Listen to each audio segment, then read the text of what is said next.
أعوذ بالله من الشيطان الرجيم.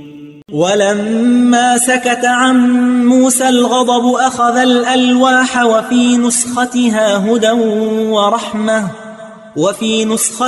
هدى ورحمة للذين هم لربهم يرهبون.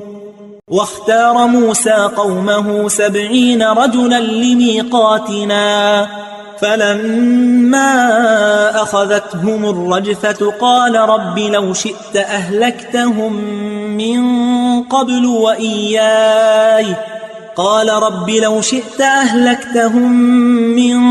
قبل وإياي أتهلكنا بما فعل السفهاء منا إن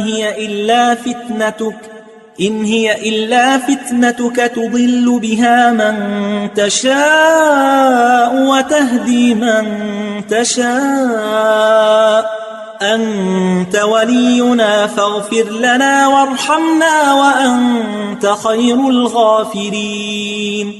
واكتب لنا في هذه الدنيا حسنة وفي الآخرة إنا هدنا إليك.